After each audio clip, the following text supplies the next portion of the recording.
ఉచితంగా ప్రయాణం చేసే ఒక హామీ పథకాన్ని అమలు చేయడము 24 గంటల్లోనే సీఎం రేవంత్ రెడ్డి గారు ప్రారంభించడం కూడా జరిగింది. వారు ప్రారంభించారు. నేను ఆ రోజు నేనే కాదు, సీఎం రేవంత్ రెడ్డి గారు, మా డిప్యూటీ సీఎం, క్యాబినెట్లు, మా సీనియర్ లీడర్ అందరూ కూడా మేమందరం కూడా బస్సులలో ఎక్కినాం. ఆ రోజు ముఖ్యమంత్రి రేవంత్ రెడ్డి గారు లాంచింగ్ చేసిన తర్వాత నేను చాలా ప్రాక్టికల్గా చూసిన ఆ రోజు బస్సులో ఆ ఉచిత ప్రయాణం మహిళలందరూ కూడా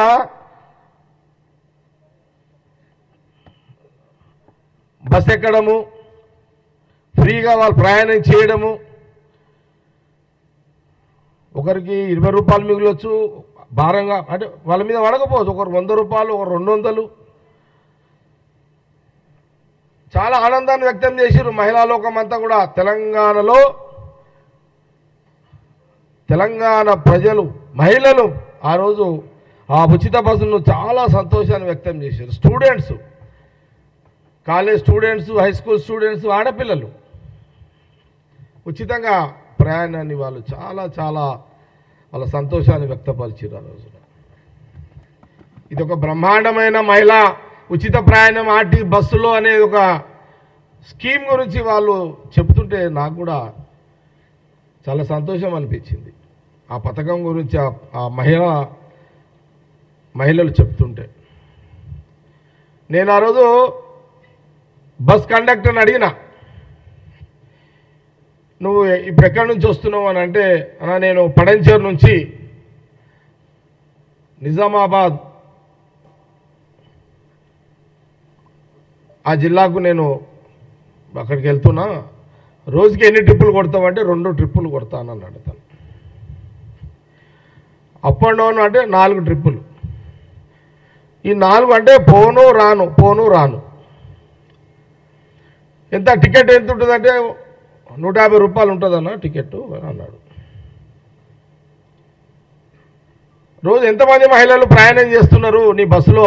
4 పోను రాను 4 ట్రిప్పులు అంటే దాదాపు మహిళలు రోజుకి నా బస్సులో అప్ అండ్ డౌన్ 4 ట్రిప్పులు తీసుకుంటే 400 మంది మహిళలు నా యొక్క బస్సులో ప్రయాణం చేస్తున్నారు అన్న, చాలా సంతోషం అనిపిస్తుంది అని ఆ ఆర్టీసీ కండక్టరు చెప్పడం జరిగింది.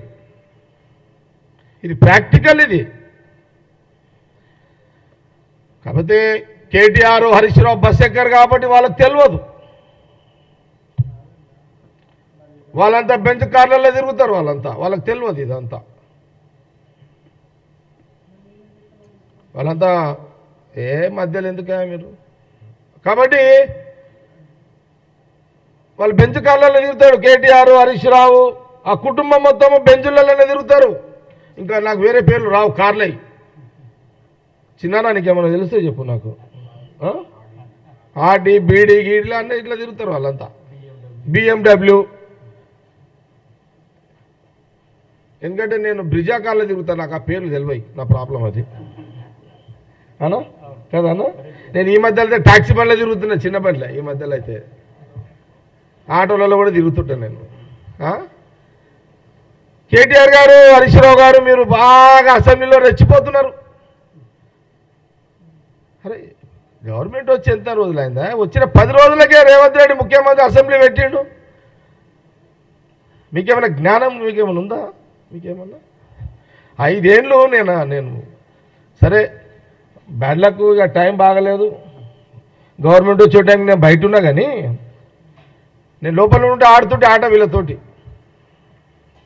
నేను లోపల ఉంటే నేను టైం బాగుండి నేను ఎమ్మెల్యే ఉండుంటే కేటీఆర్ని, హరీష్ రావుతో ఆడుకుంటుంటే మంచిగా. అట్లేం లేదు, నాకు తెలుసు వాళ్ళతో ఎట్లా ఆడుకోవాలో. మీరు ఆ బండ్లలో తిరుగుతారు, ఆర్టీసీ యొక్క విలువ మీకు తెలియదు. సోనియా గాంధీ, రాహుల్ గాంధీ గారికి తెలుసు ఆ విలువ. ఎందుకంటే వాళ్ళ ఆస్తులు వాళ్ళ చిరాస్తులు అన్నీ కూడా ఆనాడు మహాత్మా గాంధీ కాలం నుంచి తీసుకుంటే నెహ్రూ గారు, వాళ్ళ నాయన మోతీలాల్ నెహ్రూ గారు, ఉన్న భూములు ఆస్తులు లక్షల కోట్ల ఆస్తులు ఇండిపెండెన్స్ కోసం ఇచ్చేసిన చరిత్ర వాళ్ళది. వాళ్ళకి తెలుసు ఆర్టీసీ బస్సు విలువ ఏందో వాళ్ళకి తెలుసు. సోనియా గాంధీ గారికి రాహుల్ గాంధీ గారికి తెలుసు. కేసీఆర్ కుటుంబానికి తెలియకపోవచ్చు.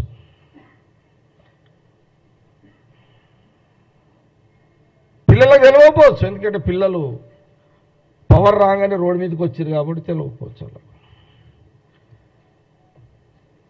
ఆ విలువేందో సోనియా గాంధీ రాహుల్ గాంధీ గారు బాగా తెలుసు కాబట్టి సీఎం రేవంత్ రెడ్డి గారు స్టార్ట్ చేసారు తెల్లారే. రోజుకు 400 మంది అంటే ఇప్పుడు 25 రోజులే. ఒక్క బస్సు 4 ట్రిప్పులు అంటే లెక్క చేయండి ఒకసారి. ఎవరు ఇప్పటివరకు తిరిగింది ఎంత తెలంగాణలో? చిన్న 6.5 కోట్లు. 6.5 కోట్ల మంది మెడిసాయి. 6.5 కోట్ల మంది ఈరోజు మహిళలు తెలంగాణలో తిరిగిరు ఫ్రీగా. దీనికి నువ్వు సవాలా? నేను కేటీఆర్ని హరీష్ రావుని అడుగుతున్నా. మీకు దీని మీద వస్తారా? డిబేట్కి వస్తారా? మీరు ఎప్పుడు అమరవీరుల జ్ఞాపకార్థంగా మీరు వాళ్ళకి ఇచ్చేది ఏం లేదు. అమరవీరుల కుటుంబాలకు కానీ ఆడికి పోతారు, దండం పెడతారు, మీ పని మీరు చేసుకుంటారు. హాలి దండాలే స్తూపాలకు. మీ ఆ స్తూపం కాడికి రా అసెంబ్లీ ముందు ఎప్పుడన్నా. మా యూత్ కాంగ్రెస్ ఎన్ఐసి వాళ్ళు వస్తారు, వాళ్ళు చూసుకుంటారు మీ సంగతి అంతా.